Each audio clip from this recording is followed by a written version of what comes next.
안녕하십니까. 박동순 TV의 박동순입니다. 오늘은 2020년 5월 21일 목요일 오전입니다.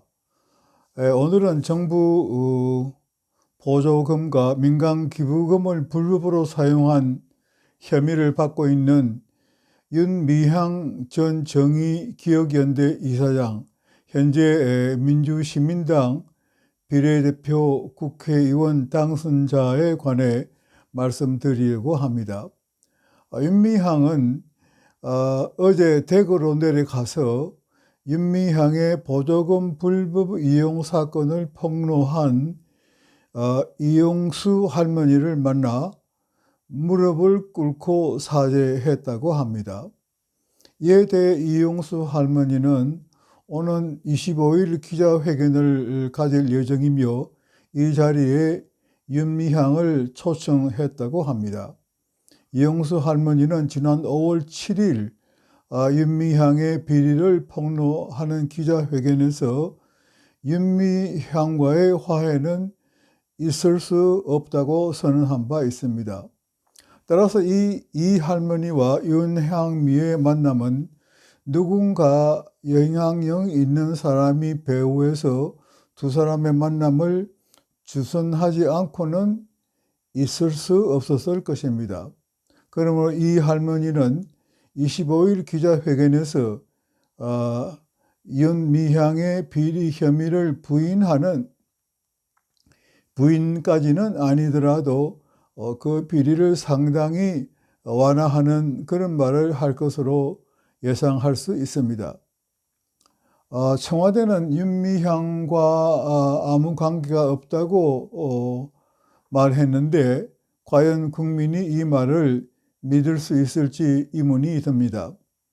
문재인 대통령은 대통령이 되기 이전부터 정의기억연대와 위안부 할머니와 밀접한 관계를 유지해왔고, 박근혜 정부가 일본 정부와 합의한 한일 위안부 합의를 파기할 것이라는 것을 대선 공약으로 내세우기도 했습니다. 그리고 그가 대통령이 되자 이 합의서를 일방적으로 파기하고 말았습니다.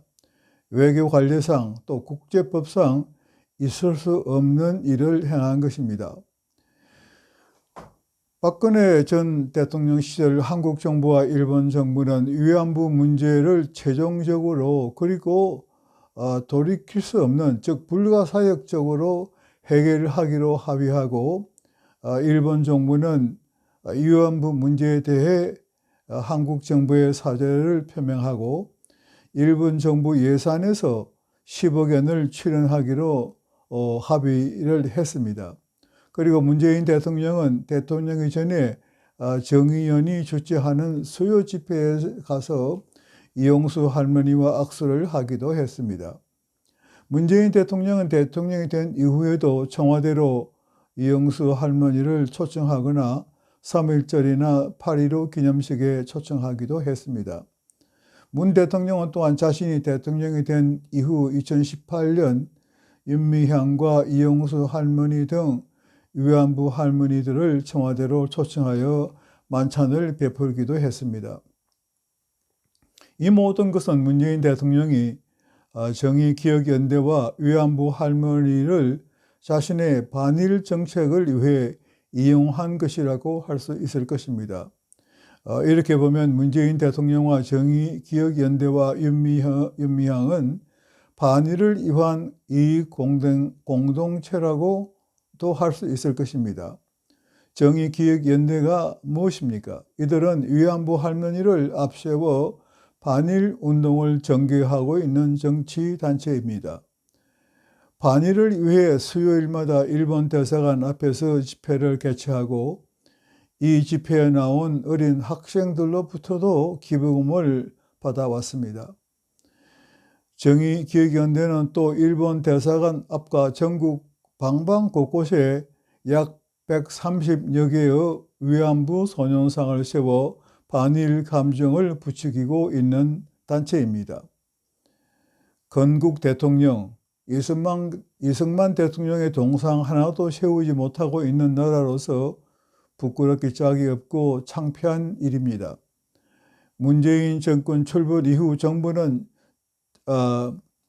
정의기억연대에 엄청난 국가 보조금을 지불했습니다.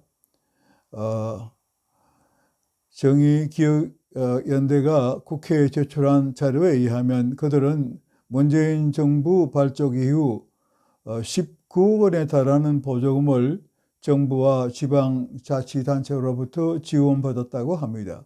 이것은 문재인 정권 발족 이전에 그들이 정부와 지방자치단체로부터 받은 보조금의 46배에 달하는 금액이라고 합니다. 윤미향의 부정비리 혐의는 정부와 정의기억연대 간의 이러한 상부상조하는 특수관계의 부산문이라고 할 수 있을 것입니다. 정의기억연대는 공익단체가 아닙니다. 공익은 공공의 이익을 도모하는 것을 의미하는데 이 단체의 과거 행정을 보면 공익을 위한다는 모습은 전혀 찾아볼 수 없습니다. 정의기억연대는 반일이라는 특별한 정치 목적을 위해 활동하는 정치단체인 것이 분명합니다. 이용수 할머니에 의하면 이 단체는 위안부 할머니들의 복리를 위해 한 일이 거의 없습니다. 이 단체는 오직 반일만을 위해 일해왔을 뿐입니다. 따라서 정부는 이 단체의 사회 공익단체로서의 등록을 취소하고 앞으로 정부 보조금 지급을 전면 중단해야 할 것입니다. 정부는 또한 수요 집회를 중단시켜야 하며 1차적으로 적어도 최소한 일본 대사관 앞에 있는 위안부 소녀상을 철거해야 할 것입니다. 지구상의 어느 나라도 자기 나라에 와 있는 외교 공간 건물 앞에 이러한 동상을 세운 나라는 지구상에는 한 나라도 없습니다. 그리고 특히 문재인 대통령은 자신이 폐기한 한일 정부 간 위안부 합의서를 원상 상태로 회복시키는 조치를 일본 정부와 함께 취해야 할 것입니다. 위안부 합의서 보급만이 이제 나이 드시고 그 숫자가 얼마 남지 않은 위안부 할머니들의 복리를 도모하고 위안부 문제의 완전한 해결을 기할 수 있는 유일한 방법이기 때문이다. 윤미향과 관련된 혐의가 보도되자 정부 여당 인사들은 과거 조국을 감싸듯이 일제히 들고 일어나 윤미향에 대한 공격은 친일과 같다는 주장을 하고 있습니다. 좌익 세력들의 상식을 벗어난 본성이 드러나고 있습니다. 자기 편이기만 하면 검은 것도 흰 것이라고 하고 흰 것도 검은 것이라고 주장하는 것을 서슴지 않는 파렴치한 사람들입니다. 정부는 이용수 할머니가 25일 기자회견에서 무슨 말 하든지 관계없이 윤미향에 대하여 제기된 모든 혐의를 철저히 조사하여 응분의 책임을 물어야 될 것입니다. 그리고 윤미향은 모든 책임을 지고 국회의원직을 사퇴해야 할 것입니다. 이것으로 오늘 제 말씀은 마치겠습니다. 경청해 주셔서 대단히 감사합니다.